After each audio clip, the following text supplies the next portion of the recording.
Comme d'habitude à la maison dans mon petit bureau pour ce point média, c'est l'épisode 139 sur YouTube. N'oubliez pas de vous abonner, bien entendu, la chaîne est gratuite, je vous le rappelle, et activez la petite clochette pour avoir en temps réel toutes les notifications. Alors on va ouvrir ensemble la presse internationale, 3 grandes parties aujourd'hui. Bien entendu, on va commencer avec la presse portugaise parce que Monsieur CR7 nous attend. Regardez ça, les Portugais qui selon Ojogo ont été vaccinés par l'Allemagne, l'allusion bien entendu à la pandémie Covid, et là par la défaite subie par le Portugal 4-2 face à l'Allemagne, ça y est, ça c'est fait, on est vacciné, on peut partir de l'avant, voilà les forces rétablies pour affronter l'équipe de France. Pas de calcul, regardez, pas de calcul avec cette calculatrice à la une de Abola pour terminer éventuellement en tête de ce groupe. Il ne faut pas calculer pour les Portugais, ni pour les Français, bien évidemment. Ça, vous le savez, parce qu'on veut cette première place. C'est à la une de l'équipe. Première arrivée, premier servi. Vous l'aurez compris. On veut cette première place pour tout simplement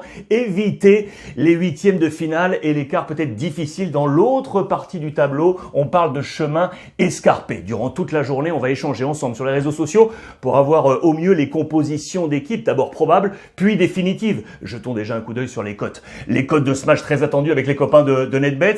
Alors, j'ai pris les deux matchs. Portugal-France, donc 3,80, 3,20 et 2,22 pour l'équipe de France. Moi, je vais aller sur les bleus.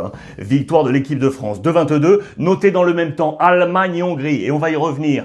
1,19, 8 et 15. La Hongrie est à 15. Je vais aller sur l'Allemagne à 1,19. Et n'oubliez pas, si vous n'avez encore jamais parié sur NetBet, c'est votre première fois, venez avec le code promo Ruiz Club en toutes lettres, tout attaché. Vous aurez pour cela 160 € offerts avec les copains de NetBet pour votre premier pari. Et il faut être majeur, je le rappelle, pour parier, bien évidemment. On va continuer avec ce qui se passe en Italie parce que là, si l'équipe de France est favorite, attention à l'équipe italienne de Mancini qui se hisse à la deuxième place des favoris. Regardez, les Azzurri alle Stelle, ils font, ça y est, partie des étoiles. Ils étaient 7e seulement au ranking des favoris il y a quelques jours, au démarrage de 7 €. Et fort de la réussite de Mancini, 3 sur 3 pour leur match de groupe, eh bien l'Italie monte sur les sommets. On nous dit aujourd'hui, le ranking est ici. Je vous l'ai placé là, zoomé. Voilà, en tête, c'est l'équipe de France qui était à 5,5, qui est passée à 4,5 contre 1. L'Italie est ici, était à 11 contre 1, passée à 7. Italie, deuxième, avec l'équipe d'Allemagne à égalité devant les Belges et l'Angleterre. L'Espagne est seulement ici. France favori, Italie, Germanie, Allemagne, pardon, et là, Belgique. Affaire à suivre. En tout cas, Mancini peut compter, vous le savez, notamment sur une défense de fer, ce mur défensif avec Gigio Donnarumma, le futur gardien du Paris Saint-Germain. Vous le savez, 4 hommes qui devraient être alignés là, côté italien pour le match face à l'Autriche en huitième de finale, avec Di Lorenzo ici, l'ami Bonucci, Francesco Acerbi ou encore Leonardo Spinazzola. Là, voici le mur qui va se dresser face à l'Autriche pour tenter d'aller chercher un record, encore un autre record. Je vous ai zoomé tout ça, regardez. Record tout d'abord pour l'équipe italienne, qui est ici, avec 1143 minutes d'imperméabilité. Si on peut le prendre comme ça du côté de l'Italie, c'était dans les années 70. Et puis ensuite, ici dans les années 80, fin des années 80, jusqu'à 90, et l'équipe actuelle est juste au milieu à la deuxième place ici, 1055 minutes d'invincibilité, non d'invincibilité mais de cage préservée. Et si on regarde sur les gardiens, eh bien Donnarumma pour l'instant est à la troisième place, derrière Dinozof, 1143 minutes sans prendre de but, l'ami Zenga ici 936 minutes, Donnarumma déjà 874 minutes les amis. Il est à la chasse lui aussi de ce record ultra intéressant. Les forces de l'Italie face à l'Autriche, c'est notamment le physique. Parce qu'on a un temps de jeu, là, normalement du 11 qui devrait jouer, qui est plus faible que le 11 de base de l'Autriche. Regardez, l'Autriche est à 2454 minutes jouées et les Italiens, 1918 minutes jouées. Ça doit être intéressant, ça, dans la bataille entre les deux équipes. La fraîcheur, très certainement, pour poursuivre l'aventure. L'avantage, ballottage pour l'instant, pour les Italiens. Avec au cœur de ce jeu, vous le savez, des hommes forts et notamment au milieu de terrain. Ça a été l'une des principales réussites, ça, de Mancini. 2 hommes, Jorginho et Loca. Locatelli, associé, vous le savez, souvent à Barella au milieu de terrain. Voilà qui devrait être super intéressant. Ce sont deux hommes qui incarnent vraiment la force italienne, à n'en pas douter. Je voulais vous montrer ça, parce que en marge de tout ce qui se passe, ça, ce sont des affaires intéressantes. Vous le savez que l'Allemagne va donc affronter la Hongrie. La Hongrie qui, il y a peu, a déposé des lois homophobes du côté de la Hongrie. Ce sont des lois adoptées à Budapest. Et il y a eu la volonté d'une action symbolique en Allemagne notamment, de donner ses couleurs, vous le savez, à l'Arena de Munich pour accompagner le mouvement LGBT et lutter contre toutes ces lois homophobes. Sachez que l'UEFA a refusé cet acte. Il y a une passe d'armes entre l'UEFA et Munich. Et du coup, la mairie de Munich a décidé de placardiser les symboles LGBT partout dans la ville. Très intéressant cette bataille. Notez que les clubs, eux, ont accompagné ce mouvement. Regardez notamment la Juve avec le J de la Juve en couleur arc-en-ciel. Également le FC Barcelone. Je rappellerai en toile de fond l'histoire de la Super League et la bataille entre les gros clubs. Tout comme cela, face à l'UEFA. Il y a beaucoup de choses qui peut-être se mélangent, mais l'apport principal est de lutter bien évidemment contre ces lois homophobes. Il en va de soi. En parlant des clubs et des stades, vous parlez de Wembley parce que vous le savez, je vous en ai parlé également. Bon nombre de gouvernements s'étaient commencé à s'élever pour toquer l'UEFA et leur dire les amis, la pandémie Covid est en train peut-être de repartir un peu là du côté de la Grande-Bretagne, du Royaume-Uni, et comme la finale se joue à Wembley, on veut baisser les risques au maximum. Et du coup, les Italiens, tout d'abord, les premiers, avec Mario Draghi, le président du Conseil, avaient appelé l'UEFA pour leur dire les amis, moi je propose Rome, je propose la finale à Rome. Il s'est vu emboîter le pas par Angela Merkel, la chancelière allemande, pour dire écoutez, il y a peut-être des risques du côté de Wembley, il faut peut-être repenser cette finale. Pour l'instant, statu quo, l'UEFA avec Alexander Ceferin boot cette proposition et la finale devrait se jouer du côté de Wembley. Mais voilà également une intra-histoire au cœur de cette finale de l'Euro du côté de Wembley. Je parlais toujours de ce match entre la France et le Portugal. Regardez nos copains du Corriere dello Sport, logiquement avec l'ami Cristiano qui évolue, vous le savez, du côté de la Juve. Un pari double pour lui parce que il va affronter l'équipe de France. Il va affronter Kylian Mbappé. Il va affronter dans le même temps par l'esprit peut-être le Paris Saint-Germain. Et comme Cristiano pourrait aller au Paris Saint-Germain, c'est une double épreuve. On nous l'annonce comme telle là, du côté du Corriere dello Sport. La Juve avec bien évidemment, le futur qui se prépare du côté de la Juventus de Turin avec le plan de Max Allegri. Au cœur de ce schéma, il y a lui, l'ami Dybala. Mais on s'interroge notamment sur ceux qui vont arriver. Et il y a une grosse semaine là qui se passe autour de Locatelli, le joueur de Sassuolo, l'international italien. La dernière offre est arrivée. On parle de 30 millions d'euros offerts par la Juve, plus Dragusin, le joueur, est vraisemblablement Sassuolo aurait donné un accord de principe. Ça devrait se faire dans les prochaines heures, très certainement, pour être dans ce nouveau schéma de la Juventus de Turin. L'homme de base, le key player au milieu. Du côté de Milan, avec AC Milan tout d'abord, regardez, on nous montre la carte européenne, là où sont en train de se dealer l'avenir du futur des joueurs de Milan AC, avec deux endroits clés, Madrid et Londres. Londres, parce qu'on nous parle d'Olivier Giroud, vous le savez, ou encore de Hakim Ziyech du côté de Londres, et du côté de Madrid, parce qu'on nous parle de Brahim Diaz pour prolonger son prêt du côté de l'AC Milan, et d'Alvaro Odriozola, voilà qui vient intéresser l'AC Milan. On s'interrogera également sur l'avenir de Bakayoko du côté de Milan. Si on va de l'autre côté avec les copains de l'Inter, vous le savez, c'était la bombe de ces derniers jours. Il a quitté l'AC Milan pour rejoindre l'Inter, le voisin en prévision peut-être de l'arrêt de carrière d'Eriksen. Il faut trouver un key player et un numéro 10. Voilà ce qu'on a choisi avec Hakan Çalhanoğlu qui va passer, vous le savez, à 5 millions d'euros de salaire. Il était à 2,5 du côté de Milan. La campagne pub ici de la part de l'Inter pour annoncer son arrivée. Et puis en marge, les postes de défenseurs et notamment le fameux dossier Hakimi. Hakimi va-t-il, oui ou non, quitter l'Inter pour filer soit au Paris Saint-Germain, soit à Chelsea? On en attendant déjà choisi là les cibles potentielles pour le remplacer. Il y a du Gianluca Mancini, 25 ans, qui est à la AS Roma, ou encore du Matteo Pessina, vous le savez, international italien également, qui joue du côté de l'Atalanta, 24 ans. Les deux cibles du côté de l'Inter Milan, affaire à suivre. En parlant de l'Inter, regardez ce qu'on nous annonce là d'ailleurs du côté de la presse catalane. On nous dit, par rapport à tout ça, avec le départ d'Hakimi, la recherche de latéraux, que peut-être Jordi Alba, dont le contrat se termine en 2024 du Barça, pourrait être de l'intérêt de l'Inter Milan. Attention pour le FC Barcelone. On va tourner la page avec encore pas mal de choses, avec notamment l'Angleterre hier. L'Angleterre a réussi un gros coup hier avec une très belle victoire. Regardez, face aux Tchèques.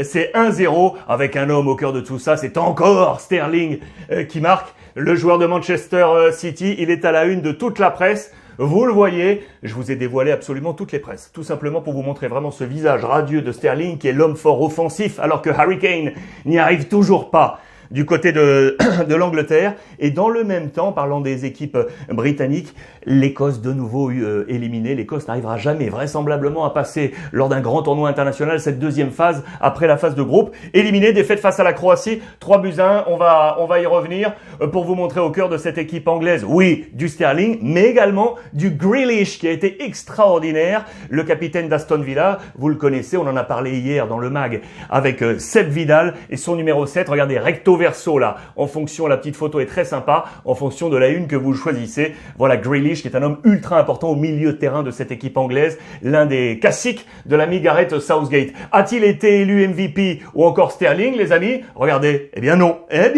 c'est l'ami Saka, le jeune Saka de Arsenal qui a été élu MVP. Les notes notamment de nos copains de Marca, elles sont ici au cœur et aux côtés de l'ogre Grealish. Deux meilleures notes à 3 étoiles, c'est justement Grealish et l'autre c'est Saka. Voilà pourquoi il a notamment été élu MVP. Le jeune joueur, j'adore ce joueur du côté de Arsenal. Je vous parlais de l'Écosse, les Écossais éliminés, défaite donc face à la Croatie, 3-1. Le MVP de ce match, il est là, le joueur du CSKA Moscou, Vlasic. MVP, et je noterai également 34 ans, le top match de Luka Modric, auteur d'un but fantastique extérieur du pied gauche. Allez le voir sur les réseaux sociaux, c'est absolument culte. Ça, c'est une bonne nouvelle pour le Real Madrid. Vous pouvez vous en douter. En parlant du Real, j'ouvre une petite page là un petit peu sur l'actualité du Real Madrid et de l'Atlético. Côté Real, regardez, l'ami Ferland Mendy, le latéral français, demande une augmentation de salaire, les amis. Il demande deux choses. Il demande augmentation de salaire et augmentation grosso modo de temps de jeu. Il veut être le titulaire indiscutable côté Real. Et pour Carlo Ancelotti, aumento, c'est augmentation. Pour l'instant, sachez que le Real Madrid, pour l'instant, ne serait pas prêt à tout ça et notamment à l'augmentation de salaire à faire à suivre. Du côté de l'Atlético Madrid, chez les voisins, asuntos pendientes, ce sont les dossiers en cours. Les dossiers ouverts au nombre de 5, on va en parler, notamment Rodrigo de Paul. L'accord est trouvé, vous le savez, c'est terminé, mais on attend l'arrivée de nouveaux fonds du côté de l'Atlético Madrid pour valider définitivement ce transfert. On parle de 30 millions d'euros tout de même, hein. C'est une somme. On parle d'un latéral droit. Je vous en ai parlé hier et avant-hier parce que Arias blessé, Versalico qui veut du temps de jeu et qui menace de partir s'il ne l'a pas, ou encore Trippier l'anglais qui aimerait bien rejoindre la première ligue. Les 3 titulaires du poste pourraient partir et du coup, on s'interroge sur qui au poste de latéral droit. Un numéro 2 derrière Oblak. Vous le savez qu'il y a Gerbic du côté de l'Atlético, mais cet homme veut aussi du temps de jeu. Il pourrait partir. On cherche un nouveau numéro 2. Quel sera le compagnon de Luis Suarez? On cherche un autre numéro 9 pour accompagner l'Uruguayen. 1, 2, 3, 4 dossiers. Le 5e, c'est la possible sortie de Saúl pour avoir des fonds entre 40 et 50 millions d'euros. Et on parle notamment de la Première Ligue avec Manchester United. Affaire à suivre. Que se passe-t-il du côté du Barça? Logiquement, on est là. Que se passe-t-il avec Messi, les amis? Attention, toujours pas de contrat, toujours pas de prolongation. Il est à la Copa América avec l'Argentine et on est maintenant à une semaine du terme, très sincèrement, de son contrat. Que va-t-il se passer après 20 ans de vie du côté du Barça? Le président Laporta va-t-il trouver, oui ou non, l'accord? Affaire à suivre. Dans le même temps, le président Laporta, justement, qui avait une politique, vous le savez, de transfert à moindre coût et éventuellement en troc, déjà chose faite avec 3 profils, arrivés pour 0. le Kun Agüero, Eric Garcia, deux de Manchester City et Memphis Depay, bien évidemment, arrivé de l'Olympique lyonnais. L'autre interrogation côté Barça, elle est ici autour d'Ousmane Dembélé. C'est tombé, ça y est, opération pour lui et du coup, 4 mois d'absence. 4 mois d'absence, ce qui signifie que le transfert éventuel de Dembélé au sortir du Barça va être paralysé, en tout cas pour cet été. Pas de sortie vraisemblablement pour Ousmane Dembélé. 4 mois de chaos pour lui. On nous emmène dans les colonnes de sport, j'adore ces reportages-là, au cœur de la vie d'enfants, notamment de Memphis Depay. On est à 20 km là de Rotterdam, dans une petite bourgade. J'adore ces images, vraiment. Regardez, Moordrecht, voilà le petit stade de Moordrecht, avec un Cruyff Court, Memphis Depay, toute l'empreinte néerlandaise qui est là, à la pêche avec sa grand-mère maternelle, dans un quartier où se mélangeaient les cultures indonésiennes, néerlandaises.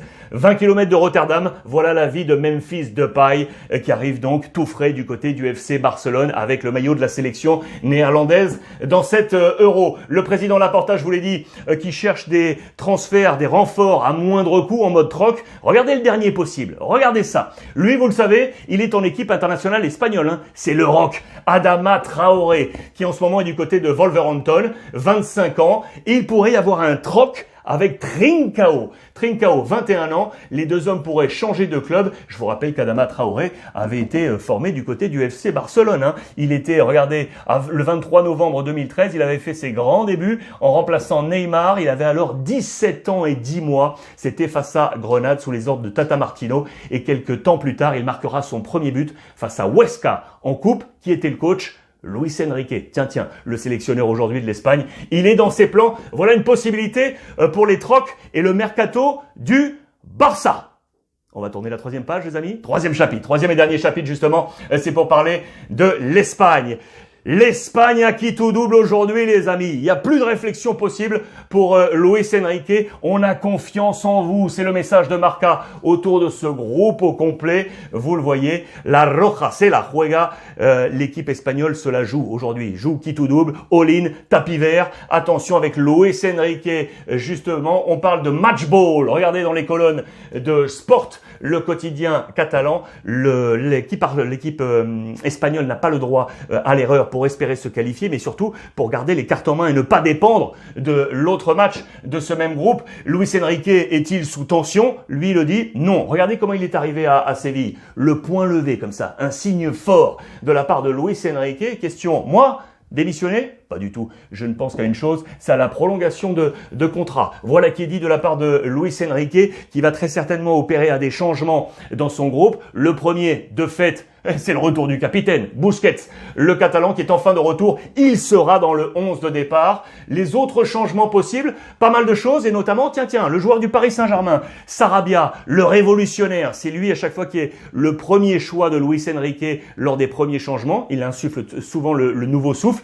Et peut-être que, selon les experts en Espagne, il pourrait être titulaire pour ce match et réactiver l'équipe. Intéressant, le joueur du PSG. On nous signale également la qualité au pied du gardien. Unai Simon, qui est l'un des meilleurs joueurs au pied, l'un des meilleurs gardiens au pied, c'est une arme à utiliser dans les premières relances du côté de l'Espagne. Voilà quelques clés données. Je vous parlais tout à l'heure d'Adama Traoré dans la partie Mercato Barça, la partie 2. Eh bien, lui aussi pourrait peut-être jouer son jeu dans ce troisième match. Affaire à suivre. Ce qui est sûr, c'est que les Espagnols ont les cartes en main. Ils ont les cartes en main. Ils vont devoir battre les Slovaques pour ne pas dépendre du match entre la Pologne et la Suède. Je vous ai grossi ce plan de bataille. D'ailleurs, pour vous montrer ce qui pourrait se passer, c'est provisoire, hein. C'est provisoire. Unai Simon, Eric Garcia, Aymeric Laporte, Gaia, Azpilicueta. Vous l'aurez compris, ici, il devrait y avoir des changements donc sur les flancs avec l'entrée de ces deux hommes et notamment le capitaine de Chelsea, Busquets qui est ici, Thiago, Koke, Morata, Gérard Moreno et donc Sarabia, le joueur du Paris Saint-Germain.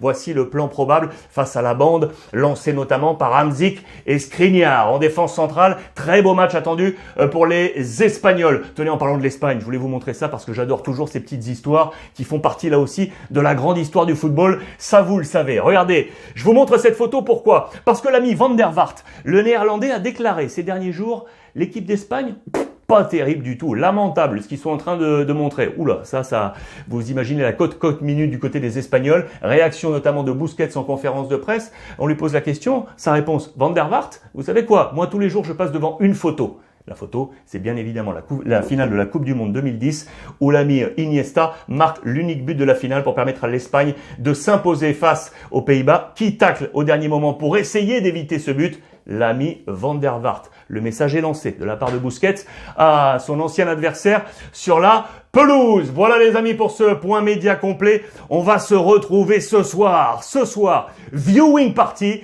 J'espère que vous allez être là. J'espère que vous allez être là en direct sur Twitch, sur les copains du stream, le Ruiz Club spécial avec notamment First Team et bien d'autres invités surprises. Je vais vous les dévoiler sur Twitter, 20h30 pour revivre ce grand moment-là, notamment avec l'ami Kylian Mbappé, bien évidemment, qui va retrouver Cristiano Ronaldo. Ce sont toujours des grands moments.